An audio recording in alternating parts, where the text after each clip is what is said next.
আসসালামু আলাইকুম। এই ভিডিওতে আমি লুপ ইউজ করে একটা প্রোগ্রাম করব। এখানে প্রশ্নটা লেখা আছে, write a program to enter an integer through keyboard and find the sum of its digit. প্রশ্নটা নিয়ে একটু কনফিউশন থাকলে ক্লিয়ার করে নিই আগে। আপনি একটা ইন্টিজার নাম্বার লিখবেন, ধরুন 1225। এখানে কি আছে? 1225। 1225, এখানে চারটা সংখ্যা আছে, 1225। তো কম্পিউটার এই চারটা সংখ্যাকে যোগ করবে। That means 1 + 2 + 2 + 5। এই চারটা সংখ্যাকে যোগ করে যে অ্যান্সারটা ওটা দেখাবে। দ্যাট মিনস আমি কম্পিউটারে যে কোনো একটা ইন্টিজার নাম্বার লিখবো, সেটা যত বড় হোক না কেন, এখানে যতগুলো ডিজিট থাকে কম্পিউটার অতগুলো ডিজিটকে যোগ করবে। সো প্রোগ্রামটা শুরু করা যাক। প্রথম কাজ হচ্ছে আমাকে একটা হেডার ফাইল যুক্ত করতে হবে।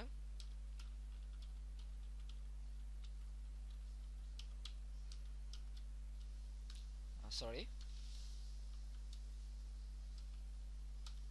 হ্যাশ ইনক্লুড দিয়ে আমি একটা হেডার ফাইল studio.h যুক্ত করলাম। তারপর একটা মেইন ফাংশন ডিক্লেয়ার করে নিতে হবে। এখন প্রথম হচ্ছে আমাকে ভ্যারিয়েবল ডিক্লারেশন। প্রথম হচ্ছে ভ্যারিয়েবল টাইপ। এখানে বলা আছে integer number, so variable type integer, that means পূর্ণ সংখ্যা। ওখানে ভ্যারিয়েবল আমি লুপ ইউজ করার জন্য ভ্যারিয়েবল ধরে নিলাম a, sum is equal to 0, reminder নামে একটা ভ্যারিয়েবল ইউজ করব আমি এখানে। এটা আমি কেন ইউজ করতেছি এটা একটু পরে বুঝবেন। তারপর আমাকে এখানে একটা প্রিন্টএফ একটা স্ক্যান নিতে হবে, যেহেতু আমাকে এটা ইন্টিজার নাম্বার প্রেস করতে হবে, তাই না? তো এটা প্রেস করার জন্য আমাকে একটা প্রিন্টএফ একটা স্ক্যান নিতে হবে। enter an integer through keyboard।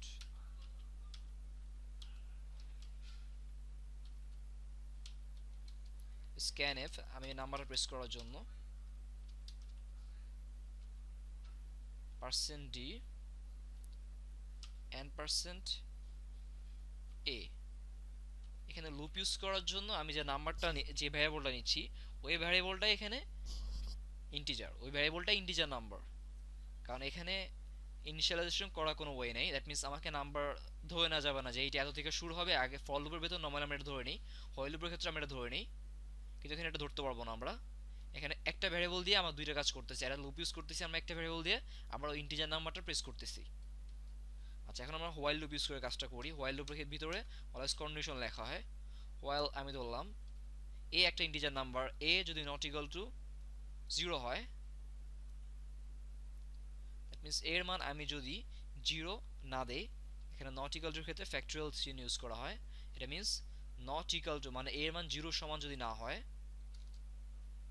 তাহলে রিমাইন্ডার সমান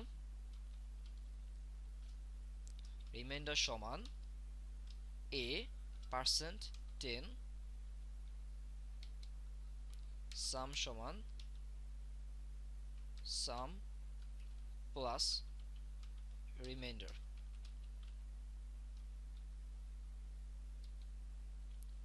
a সমান a বাই 10।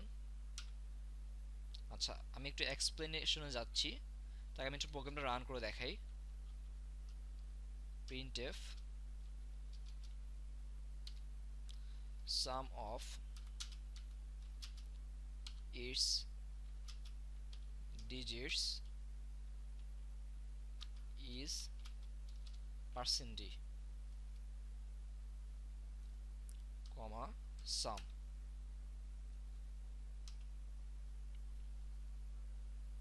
সো আমি রান করলে এখানে দেখুন, প্রথম প্রিন্টে আমি লিখেছিলাম কি ইন্টিজার থ্রু কিবোর্ড, সো এখানে তাই দেখাচ্ছে। তারপর স্ক্যানে পার্সেন্টের জন্য আমি একটা ইন্টিজার নাম্বার লিখবো, সে 2345, 2345। এখানে চারটা নাম্বার, এটা যোগ করলে কি হয়? 2 আর 3 5, এই যে 2 আর 3 5, 5 আর 4 9, 9 বা 14।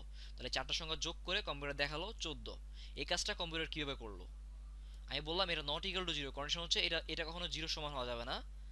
সেটা 0 সমান যদি না হয়, রিমাইন্ডার সমান a%10 এবং সাম সমান সাম প্লাস রিমাইন্ডার। সাম হলো 0 থেকে শুরু, এই রিমাইন্ডারটা এটা কিভাবে পাচ্ছে? ধরুন আমি এখানে যে নাম্বারটা লিখছি 2345, এটাকে আপনি যদি 10 দ্বারা ভাগ করুন, তাহলে অ্যান্সার কি আসবে? ভাগশেষ কি আসবে? পার্সেন্ট মানে তো ভাগশেষ। তাহলে অ্যান্সার আসবে, ভাগশেষ আসবে 5। তাই না? তারপর কি থাকে 2 3 4, এটাকে যদি আবার 10 দ্বারা ভাগ করো তারপর অ্যান্সার আসবে 4, আবার যদি 10 দ্বারা ভাগ অ্যান্সার আসবে 3।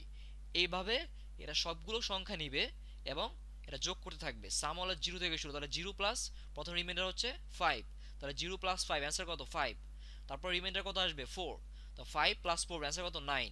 তারপর রিমাইন্ডার কত 3, তারপর 9 প্লাস 3 অ্যান্সার হবে 12। তারপর রিমাইন্ডার কত 2, তারপর 12 প্লাস 2 অ্যান্সার হবে 14। এভাবে কাজগুলো করতে হবে এবং a ইকুয়াল টু a/10 এবং একে আমরা 10 দ্বারা ভাগ করব। a ইজ ইকুয়াল টু হবে a/10 এবং রিমাইন্ডার সমান a পার্সেন্টেজ, দ্যাট মিন্স একে 10 দ্বারা ভাগ করে যে বাক্সেসটা হবে এই বাক্সেসটা কম্পিউটার নিবে এবং ওটাকে বারবার যোগ করতে থাকবে। এবং লাস্টে প্রিন্টএফ দ্বারা আমি সাম অফ ইটস ডিজিট এটা আউটপুটটা শো করার জন্য আমি লাস্টে এটা প্রিন্টএফ ইউজ করলাম। সো আমার প্রোগ্রামটা এখানেই শেষ। আপনাদের কোনো প্রশ্ন থাকলে আপনারা কমেন্টে করতে পারেন। ধন্যবাদ।